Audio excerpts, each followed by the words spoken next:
Let's dive into Poland a little bit more because it's like a mirror image of the UK right now. And I think one detail sums this thing up better than anything. Poland used to store its gold in London, but in 2019 they flew it home. 8 covert night flights out of the UK, 100 tons of bullion, police escorts, helicopters, the whole lot. And I think that's a perfect metaphor for the state of the UK right now. Even countries that they once looked down upon don't trust them to store their gold anymore. And since those flights, Poland's central bank has been the most aggressive gold buyer on the planet. They were the biggest single central bank buyer in both 2024 and 2025. Poland holds 582 tons of gold as of this spring. That's more gold than the European Central Bank. In January, they formally adopted a target of 700 tons, which puts them in the top 10 on Earth. So this is a country that had 14 tons in 1996, and now they're one of the top 10, or about to be one of the top 10 on Earth. So why does a central bank do that? Well, they've watched the West freeze $300 billion of Russian reserves in 2022, and they drew the obvious conclusion. If your money sits in someone else's system, it's not really your money. And look, I don't love central banks, but you got to respect the trade that Poland's been taking.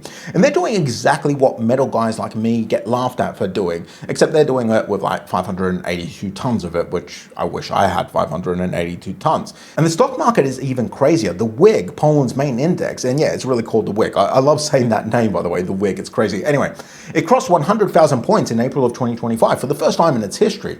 And on Friday, it closed at 142,000 points, like I said earlier. That's a 42% move in just over a year, like 15 months. All-time high after all-time high, and the crazy part is it's still technically cheap.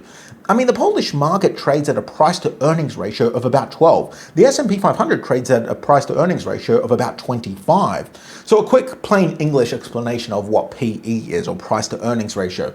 That's what you pay for $1 of yearly company profit. In Warsaw, you pay $12 for $1 of yearly company profit. In New York, you pay $25 for that same $1. So even after a 35% run, you're paying half as much for each unit of profit in Poland as you are in the US. Cheap and rising at the same time, and you don't really see that combination too often. That's why I invested in Poland towards the start of this year. Quick thing before you go, I've written a free guide called How to Retire Before 2036. It's a full 10-year plan for anyone starting late. Get out of debt, invest properly, retire on time. Free download, link in the description.